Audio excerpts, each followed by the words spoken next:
하나님께서 우리에게 주시는 말씀은 그리스도 11장 31절을 한글 말씀으로 다 같이 공독하겠습니다. 그리스도 11장 31절 한글 같이 공독하겠습니다. 우리 다 같이 공독할까요? 시작. 믿음으로 기생 라합은 정탐꾼을 평안히 영접하였으므로 순종하지 아니한 자와 함께 멸망하지 아니하였도다. 아멘. 제가 다시 한번 읽겠습니다. 믿음으로 기생 라합은 정탐꾼을 평안히 영접하였으므로 순종하지 아니한 자와 함께 멸망하지 아니하였도다. 아멘. 오늘 말씀을 보니까 믿음으로 기생 라합이 정탐꾼을 평안히 영접하였다라고 적혀져 있습니다. 지난주에 우리가 무엇을 보았냐 하면 여리고성이 무너지는 장면들을 말씀을 통해 보았습니다. 그들이 어떻게 여리고성을 무너뜨렸습니까? 여리고성을 마주하고 그들이 아무것도 할 수 없음을 그들이 발견하게 되고 그저 하나님의 말씀을 따라 성벽을 유유히 돌았더니 어느 순간 그 성벽이 무너져 있었습니다. 그런데 그렇게 무너질 여리고성에서 정탐꾼들이 할 일이 뭐가 있었을까요? 저는 몇 번 성경을 읽어보아도 이 여리고성에서 정탐꾼이 한 역할이 뭔지 굉장히 궁금했습니다. 정탐을 해본들 거기에 기습을 할 수 있거나 복병전을 펼칠 수 있는 구조도 아니었고 약점을 찾아서 여리고성을 무너뜨릴 수 있는 상황도 아니었습니다. 그들이 한 것은 특별한 것이 없습니다. 그 정탐꾼이 한 일은 뭐냐 하면 기생 라합을 찾아가서 거기에 숨었고 그들에게 복을 주었던 그 일밖에 한 일이 없습니다. 그들은 라합의 가족을 구하기 위해 간 하나님의 사자로 우리가 생각할 수 있는 겁니다. 그래서 야고보서 2장은 기생 라합의 행함으로 의롭다 하심을 받았다라고 이야기를 하는데 한 말씀을 한번 살펴보겠습니다. 야고보서 2장 25절 우리 다 같이 봉독해 볼까요? 시작. 또 이와 같이 기생 라합이 사자들을 접대하여 다른 길로 나가게 할 때에 행함으로 의롭다 하심을 받은 것이 아니냐. 아멘. 사자들을 대접함으로 그 행함으로 구원받은 것이 아니냐 이렇게 이야기를 하고 있습니다. 자칫 잘못 해석하면 라합 같은 행함이 없으면 구원받지 못하는 것으로 이해할 수 있습니다. 목숨을 걸고 그렇게 행해야 구원받는 것처럼 해석할 수 있지만 야고보에서 이야기하는 행함이라는 것은 하나님이 당신의 백성들에게 그 백성을 구원하기 위해서 믿음이 당신의 백성을 구원하기 위해서 바로 예수와 말씀을 보내시고 그 말씀에 순종할 수 있는 행함을 주심으로 그들이 구원받았다라고 이야기를 해주고 있는 겁니다. 인간이 가지고 있는 의지로의 행함이 아니라 하나님이 주시는 은혜로의 행함이 그들에게 있었다라는 말입니다. 즉 믿음에 근거한 행함, 믿음의 행함이었던 겁니다. 우리는 어떤 행하다라고 이야기할 때 우리는 내가 의지를 가지고 내가 가진 내 믿음의 사유화로 인하여 내가 무슨 행함을 하고 어떤 결과를 얻는 것으로 생각합니다. 왜 그러냐면 세상이 그러하기 때문입니다. 세상은 어떤 행함을 했을 때 그 행함을 바라보고 사람들이 그 행함을 통해서 그 사람을 평가하거든요. 그런데 하나님의 나라는 그렇지 않습니다. 하나님은 그 행함 이전에 우리의 마음속에 믿음을 허락하여 주시고 그 정탐꾼들을 대접할 수 있는 행함을 허락하여 주시기 때문에 그가 행함으로 구원받았다라고 말을 하고 있는 겁니다.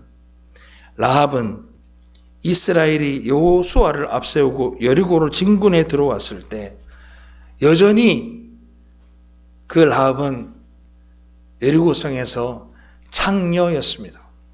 한국 성경에 보면 그냥 좋은 말로 기생이라고 써놓았습니다.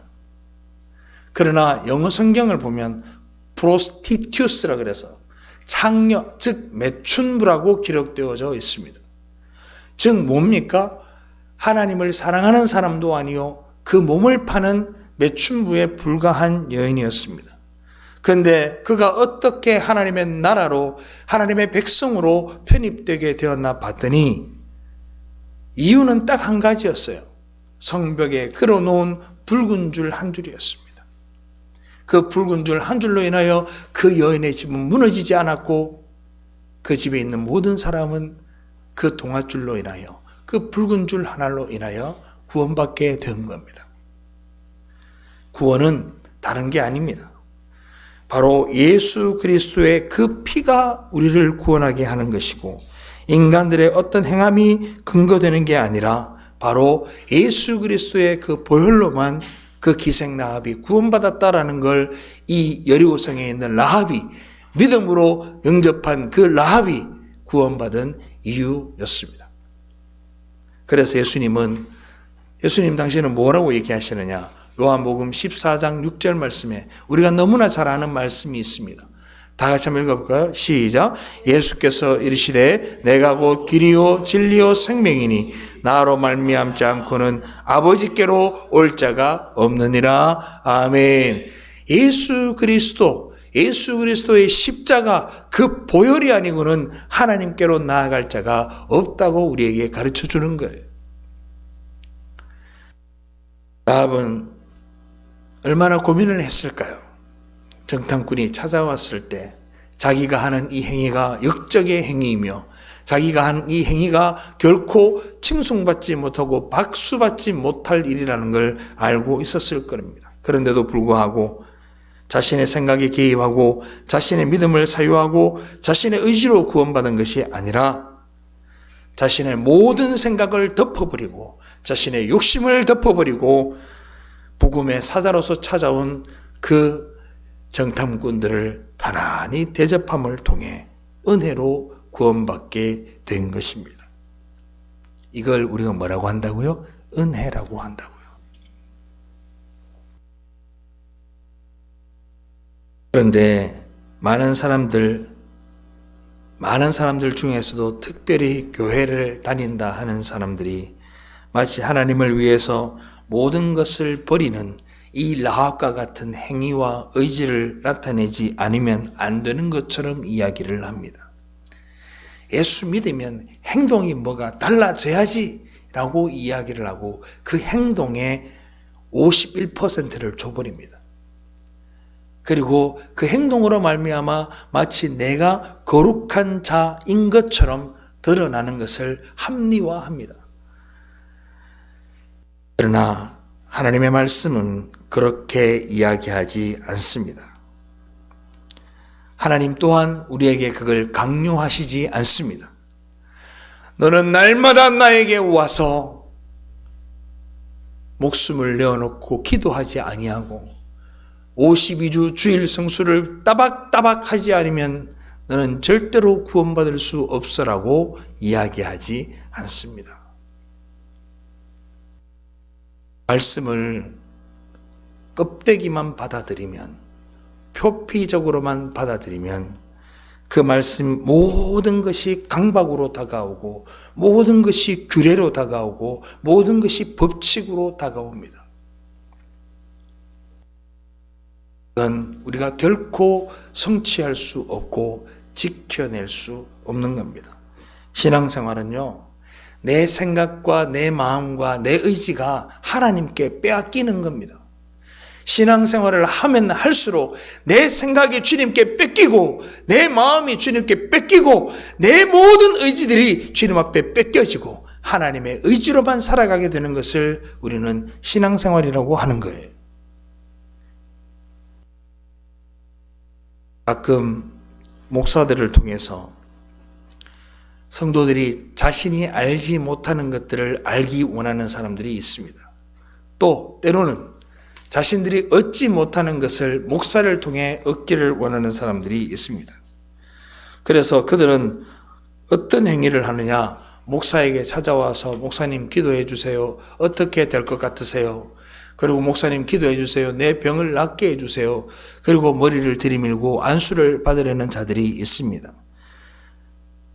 그런 사람들이 있다 보니 목사들도 그 성도들을 이용해서 자기의 배를 불리어 한 자들이 생겨나고 있는 겁니다.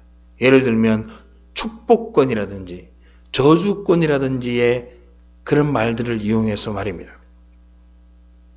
그러나 하나님은 우리에게 그렇게 말씀하시지 않았습니다. 성경을 보면 예수님이 안수했다, 예수님이 만졌다, 예수님이 손을 대었다, 직접적으로 하나님이 능동적으로 그렇게 한 사건이 거의 없습니다.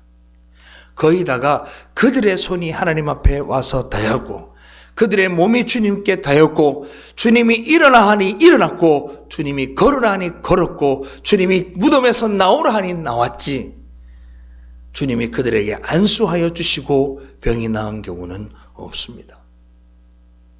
여러분들, 그런데 목사 나부랭이가 뭐라고 안수하면 그 병이 낫겠으며, 목사가 뭐라고 기도하면 여러분들이 놀라운 복을 받고 모든 것이 형통하게 되는 일이 있겠습니까? 여러분들이 만약 형통하였다면 하나님이 뜻이 계셔서 여러분들에게 선물로 주신 형통일 것이며, 나음이 있다면 온 성도가 함께 기도하는 기도의 눈물을 들으시고 하나님이 긍휼히 베푸셔서 그 병이 나은 것인 줄로 믿으시기를 바랍니다. 성경은 오히려 죄인과 재물이 예수 그리스도에게 몰수되는 과정을 통해 새롭게 되고 온전케 되는 것을 이야기를 합니다. 우리는요, 완전히 몰수되는 거예요. 그래서 어떻게 하냐, 오히려 범죄자가 주님께 손을 닿는 거예요. 레위기에 보면 많은 제사들을 드리는 법칙들이 나와 있습니다. 그 중에 속죄제를 드리는 장면을 보면 한 사람이 부지 중에 범죄를 했습니다. 자기가 알지도 못한 사이에 죄를 지었다는 얘기입니다. 그 범죄하였을 때 그들이 하나님 앞에 속죄를 받기 위해 어떻게 하느냐. 자, 한번 보겠습니다. 레위기 4장 27절로 30절.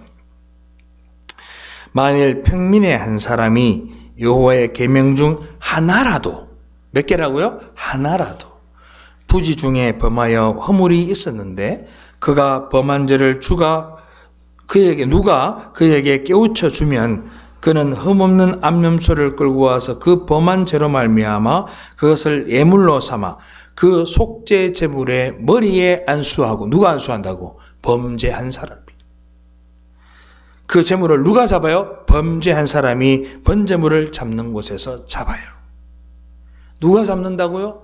우리가 예수 그리스도에게 모든 죄를 전가하고 우리가 그 예수를 죽인 거예요. 아멘.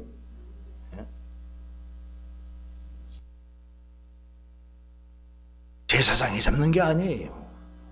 범죄자인 우리가 그 예수 그리스도에게 죄를 다 전가시키고 우리가 그 예수를 잡아 죽인 거예요.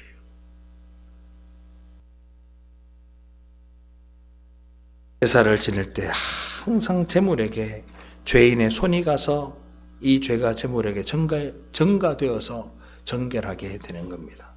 이게 구원의 메커니즘이고 구원의 시스템이에요. 그런데 언제부터인가 이 교회가 이 구원의 메커니즘을 부정합니다. 내가 뭔가를 해서 구원받으려고 해요. 내가 하나님 앞에 거룩한 행위를 통해서 내가 남들과 좀 다른 행위를 해서 구원받으려고 해요. 그런데 오늘 말씀이 뭐라 그럽니까? 믿음으로 기생 라합이 그러잖아요. 믿음으로 맺힌 부인 라합이, 믿음으로 장녀인 라합이 구원받았다 그래요. 그들의 삶들은 어느 것 하나도 정결하다 말할 수 없습니다.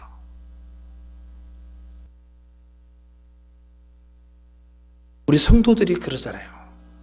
야, 이 청성 같은 세상, 이 마귀가 지배하는 세상이 무너질까? 인간들이 그러니까 영원에 도달하기 위해 평생 구축한 이 인간이란 자아와 역사가 진짜 허망한 걸까? 정말 이 세상이 솔로몬이 이야기한 것처럼 모든 것이 헛되니 모든 것이 헛되도다 할 만큼 그렇게 헛된 것일까? 라고 의심하기 시작해요. 모든 사람들은 의심합니다. 그 의심은 무엇과 같으냐? 하나님의 나라가 정말 있을까라는 의심과 같은 의미입니다. 1 우리가 눈으로 보기에는 온 인류 역사가 발전하는 것 같습니다. AI 시대를 넘어서 이제 AGI 시대, 인공 일반지능이라고 해서 인공지능이 나라와 회사를 조직하고 컨트롤할 수 있는 시대까지 왔습니다. 거기에다가 양자 컴퓨터라는 것이 들어오게 되면 이제는 거의 전지전능의 위치에까지 오르게 되는 세상을 여러분들 눈앞에 마주하고 있습니다. 그러니 이 세상이 영원히 멸망할 것 같지 않은 생각이 드는 거죠. 그리고 하나님의 나라에 대한 생각은 점점 사그라들고 없어지는 듯 보입니다. 그럼에도 불구하고 어때요? 무너질 것 같지 않던 여리고성이 무너진 것처럼 이 세상은 반드시 심판받는 줄로 믿으시기를 바랍니다. 하나님이 약속하셨어요. 주님이 다시 오시는 그날에 모든 것은 멸망당하게 될 겁니다. 여리고성이 무너지는 장면을 한번 보세요. 여리고성이 왜 무너졌죠? 하나님이 무너진다 하셨기 때문에 무너진 거예요. 그 200만이 넘는 이스라엘 백성들이 망치질 한번 하지 못하고 화살 한번 쏘지 못하고 창 한번 던지지 않은 그 여리고성이 왜 무너졌을까요? 하나님이 무너진다 하셨으니까, 하나님이 무너뜨리겠다 하셨으니까 무너진 줄로 믿으시기 바랍니다. 저는 그 말씀을 믿는 거예요. 여러분들도 그 말씀을 믿고 예수 믿는 겁니다.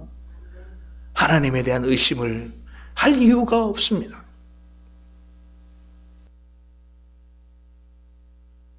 그런데 그 온 성벽이 다 무너졌는데 무너지지 않은 곳이 한 곳이 있었어요. 어디입니까? 바로 기생 라합의 집이었습니다. 온 세상이 다 무너졌을 때 라합은 무너지지 않았어요. 왜요? 기생 라합은 그 여리고라는 세상 가운데 이방인이었고 나그네였기 때문입니다. 나그네와 이방인으로 살아가는 게 뭐냐? 그곳의 주인이 되지 않는 겁니다. 그리고 나는 이 나라 백성이 아니야 라고 고백하는 사람들입니다.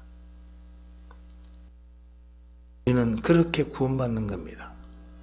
세상 속에서 하나님, 나는요 죄 많은 이 세상은 내 집안이네, 내 모든 보화는 저 하늘에 있네, 저 천국 문을 열고 나를 부르네, 나는 이 세상에 어떻게 할 수 없다고요?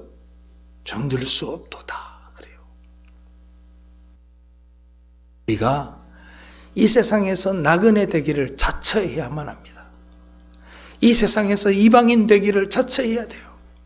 그래야 그 하나님의 나라가 바로 여러분들의 것이 되는 줄로 믿으시기 바랍니다.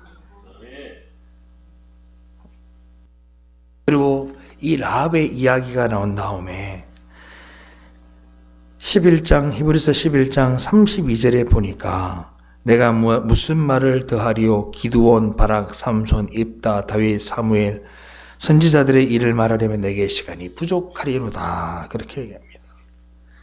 설명이 한 줄이라도 나온 건 이제 라합의 끝이에요. 라합은 창녀입니다. 내 몸을 팔아서 자신의 유익을, 자신의 생명을 유지할 수밖에 없는 가늠하는 직업을 가진 여자입니다. 여러분들, 겉으로 보아서 그가 어떻게 하나님을 사랑한다고 말할 수 있어요? 그렇게 보이겠어요? 여기 이 나라 이 대구 땅에 인구가 거의 200만이 넘는 이 도시에서 어느 창녀가 여기 와서 있다고 한다면 그 여자가 정말 하나님을 사랑한다고 여러분들이 그 눈을 바라볼 수 있겠느냐고요. 더군다나 기생 라합의 이 여리고는 그렇게 많은 인구도 아닙니다. 갇혀진 성벽 안에서 그 몸을 판 여자의 신분이라고 하는 것은 길 가는 아이가 조롱을 해도 그 여자는 입을 열어 말하지 못하고 어떤 사람이 돌멩이를 던져도 반응할 수 없으며 언제든지 그들에게 욕설을 해도 어느 반응도 할 수 없는 그런 위치에 있는 여자입니다. 비참해 그 치를 다니고 있는 그런 여자입니다. 하나님은 정탐꾼을 통해서 그 여자에게서 그 눈에 바라보고 있는 자신의 생명의 근원 같았던 그 여리고성을 빼앗아버리고 그 세상을 향한 그 시선들을 빼앗아버리고 세상에 의지하던 모든 의지들을 다 빼앗아버리고 하나님이 그의 삶을 차압해버리시고 그를 구원에 이르게 한 사건이 바로 이 여리고성의 사건입니다. 하지만 인간으로 봐서는 라합은 그 성 안에서의 죽은 자였지만 이스라엘 백성들이 성벽을 무너뜨리고 왔을 때 라합은 유일하게 구원받은 하나님의 백성이었습니다. 구원받은 증거는 단 하나, 창가에 성벽 밖에 드리워진 붉은 줄 하나가 그 생명을 구원받게 한 겁니다. 하나님은 성도들을 역사 속에서 그렇게 만들어 갑니다. 완전히 그의 존재를 폭로시켜버려요. 내가 정말 더러운 존재였구나. 하나님 앞에 도저히 구원받을 수 없는 존재였는데 내가 저 아이들에게 손가락질 받고 저 사람들에게 돌멩이를 맞는 자였는데 이 붉은 줄 하나로 인해서 내가 구원받게 되는구나. 라합은 그걸 깨달았을 것이고 이 말씀은 우리에게 그걸 알려주고 싶은 거예요. 오직 예수 그리스도의 보혈이 아니면 구원받을 수 없다라는 걸 우리에게 알리고 싶은 거예요. 사랑하는 성도 여러분, 여러분들에게도 이 라합의 붉은 동아줄이 있기를 주님의 이름으로 축원합니다. 다른 게 필요한 게 아니에요. 왜 다른 걸 찾아요? 이 땅에서 내가 뭔가를 해서 주님께 구원받으려고 하지 마십시오.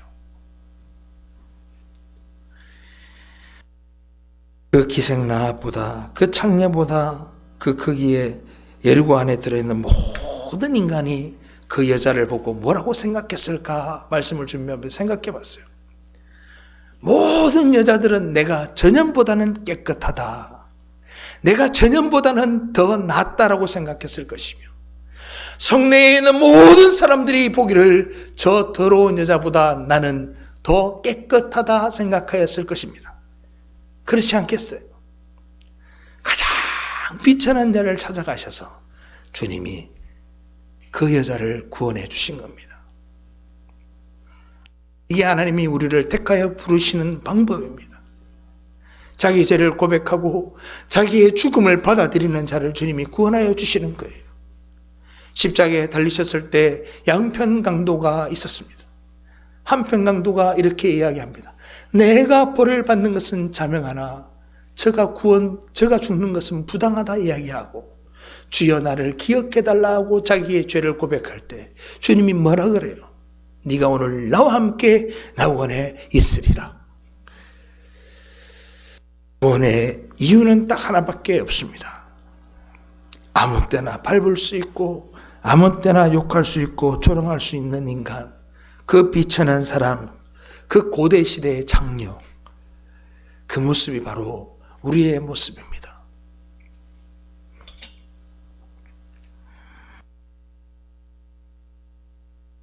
그 여자를 더럽다 말하고 추하다 말하고 비천하다 말한 모든 사람이 바로 누구입니까? 선악을 판단한 주체자들이었습니다. 그 선악을 누가 판단해요? 그들이 판단합니다. 선악을 판단할 수 있는 존재는 하나님밖에 없어요. 할렐루야. 누가 더 깨끗하다 말할 수 있어요. 그러나 우리는 뭘 즐겨하느냐? 판가름하기를 좋아합니다. 재판하기를 좋아합니다. 교회 내에서도 누구는 어떻다, 교회 내에서도 누구는 더럽다, 누구는 덜 거룩하다, 믿음이 적다, 그렇게 판단하기를 즐겨합니다.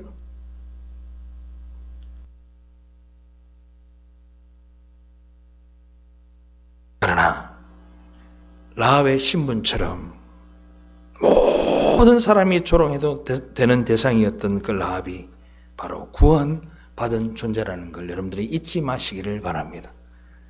인간의 눈으로 판단되어지는 것이 아니라 구원은 하나님께서 예수 그리스도의 보혈이 있느냐 없느냐로 판단하시는 줄로 믿으시기를 바랍니다. 거기에 우리에게 은혜가 있는 거예요. 이 세상 가운데 바로 그런 겁니다. 그래서 우리가 세상을 뭐라 그럽니까? 코스모스라 그럽니다. 코스모스. 그 안에서 모든 존재들이 자기의 선악 판단 그것을 기준 삼아서 인간들의 선악을 추구할 때 누구에게도 인정받을 수 없는 그 여자가 붉은 그 동아줄 하나로 구원받은 사건, 그것이 바로 라합의 사건입니다. 우리가 주님을 만나면요 싹 다 뺏기는 거예요. 주님 위에 모든 걸 다 뺏겨야 돼요. 그래야 우리가 살아요. 여러분들의 나라가 뺏기는 거예요. 여러분들의 욕심을 빼앗겨야 되는 거예요. 여러분들의 지식과 가치관이 하나님 앞에 다 차압당해야 되는 거예요. 그게 신앙생활이에요. 신앙생활은 날마다 해가면서 우리는 날마다 내 일부분들이 하나님 앞에 차압되는 경험을 해나가야 하는 겁니다. 그것을 우리가 성화라고 하는 거예요. 내가 뭔가 행위를 해서 거룩하게 되는 행위를 하는 것이 아니라 내 인생이 차압당하는 거라니까요. 내 자존심을 차압당하고 내 가치관을 차압당하고 내가 생각했던 것들을 다 차압당하고 하나님 당신이 옳습니다. 이 고백을 하는 것이 바로 신앙생활입니다.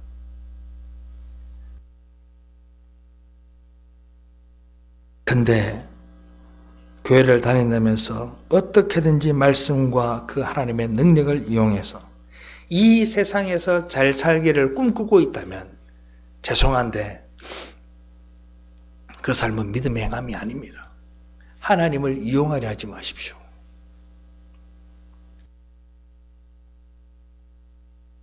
그들이 생각하는 천국은 자기가 중심이 되는 세상이 그들에게 천국입니다. 그러나 믿는 자의 천국은 그렇지 않습니다. 우리의 모든 삶들이 하나님 앞에 차압되고 나는 없고 주만 사는 것, 그것이 하나님께서 예비한 천국인 줄로 믿으시기 바랍니다. 천국에 가면 우리가 뭐합니까? 하나님을 섬긴다 그럽니다. 하나님을 예배합니다. 하나님께 찬양합니다. 영원토록 주님만 높이고 삽니다. 그런데 어찌 그게 우리의 가치관이 있겠으며 우리의 생각이 있겠냐고요. 세상은요 자기가 주인공입니다. 2017년도인가요? 18년도에 TV 프로그램 중에 프로듀스 101이라는 프로그램이 있었습니다. 그게 뭐냐면 젊은 아이들, 어린 아이들을 모아서 춤 잘 추고 노래 잘하고 그런 애들을 뽑아서 스타로 만들어주는 프로그램이었습니다. 거기에서 나온 노래가 있어요. 픽미업이라는 노래가 있어요. 픽미 뭐 이렇게 노래를 하더라고요. 그 가사를 보면 어떤 가사가 있냐면 제가 찾아봤어요. 저는 이것만 알았거든요. 오늘 밤 주인공은 나야 나. 근데 그 뒤에 뭐라고 나오냐면 너만을 기다려온 나야 나. 네 맘을 훔칠 사람 나야 나. 마지막 단한 사람 나야 나. 모든 주인공이 납니다. 나. 이게 세상을 대변하는 거예요. 세상의 주인공은 나여야 되는 거예요. 세상에 있는 자들은 세상에서 내가 가장 빛나야 되는 거예요. 그 빛남을 위해서 일평생을 죽도록 고생하며 살아가는 거예요. 세상은 우리에게 주인공이 되라고 이야기합니다. 주인이 되라고 이야기를 합니다. 하지만 말씀은 세상에서 우리에게 뭐라고 얘기하느냐? 이방인이 되라고 그래요. 나그네가 되라고 그래요. 무시당하고 세상에서 격리된 자로 살아라 그래요. 말씀이 우리에게 그렇게 가르치고 있잖아요. 너가 이방인이 되고 너가 나그네가 되어도 내가 너를 구원하여 주리라. 아멘.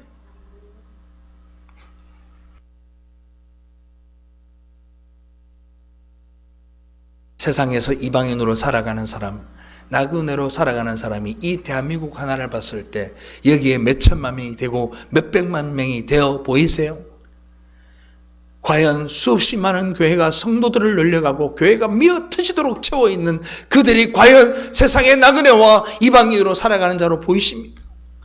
정말 예수 그리스도를 통해서 내 죄를 깨닫고 나는 죽을 자이오니 주여 나를 구원하여 달라고 애통하는 자들의 모습으로 보이냐고요. 과연 교회의 숫자를 늘려간 목사가 능력 있는 목사라고 말할 수 있느냐고요. 사랑하는 성도 여러분, 주의 말씀을 통해 여기 앉아 계시는 몇 명 되지 않는 여러분들의 마음들이 예수 그리스도의 피 한 방울로 구원받는 것이 저에게는 가장 큰 영광이요, 이 교회의 주인 되시는 예수 그리스도의 가장 큰 소망이기도 합니다. 여기에 여러분들이 생명을 걸고 믿음 생활을 해야 되는 거예요. 정말입니다. 얼마 전에 여러분들은 우리 교회 유튜브 방송하고 있는 거 잘 모르실 거예요. 유튜브에 대구 대서교회 김광수 목사를 치면 유튜브에 히브리서 강의가 계속 올라옵니다. 요한계시록 강의가 다 올라갔다가 제가 싹 다 지워버렸어요. 왜? 교회 음향시설이 엉망진창이어서 영상은 나오는데 말도 안 나오고, 말은 나오는데 영상도 안 나오고, 이렇게 있어서 잡음도 너무 심해 다 지우고 히브리서 15번부터 지금까지 계속 올라오고 있어요. 누가 그걸 봤나 봐요. 그런 사람들이 있습니다. 김광수 목사 이렇게 검색해서 보다가 제 설교를 들었나 봐요. 히브리서 47번 설교를 듣고는 전화가 왔어요. 막 울어요. 아침에 여자가 갑자기 전화 와서 울면 되게 무섭습니다. 전화 와서 막 울어요. 그리고 저한테 이렇게 묻어요.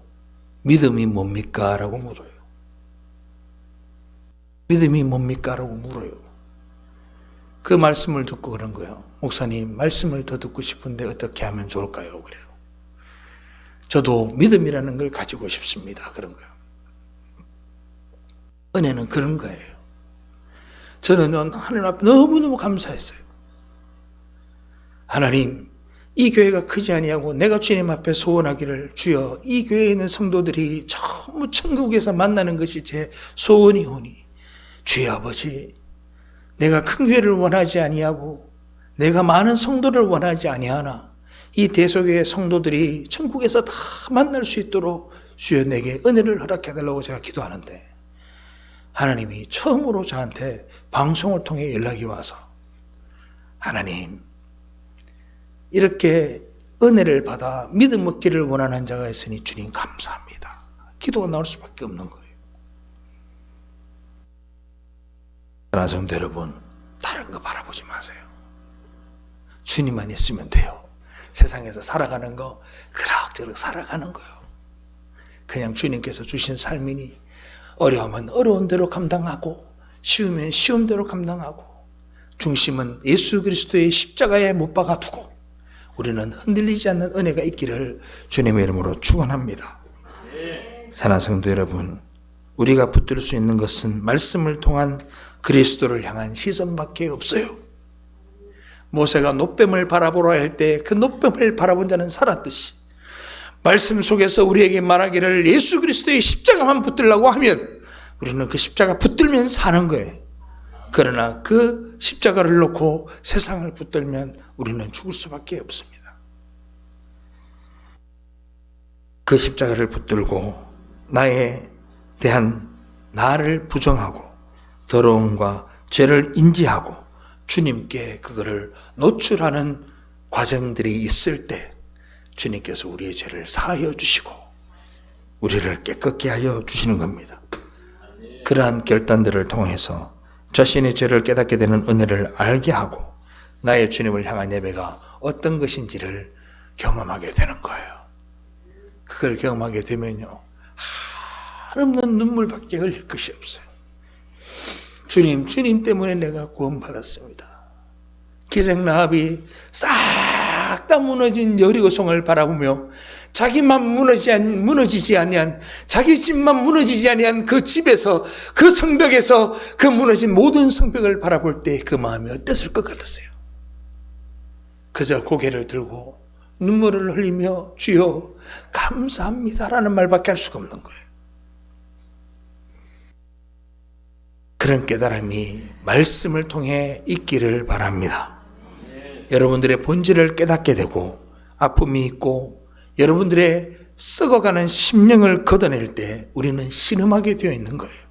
말씀을 통해 내가 찔림 맞고 그 상처가 걷어지고 그 암덩어리가 떨어질 때 우리는 하는 신음소리를 내듯 말씀을 들을 때 그런 아픔들이 있기를 주님의 이름으로 축원합니다. 그래서 저와 여러분들이 하나님 나라의 백성 되어 라합처럼 무너진 이 세상을 바라보면서 주여 내가 주님의 은혜로 구원받았나이다 고백하는 대속의 성도 되시기를 주님의 이름으로 축원합니다. 기도하겠습니다.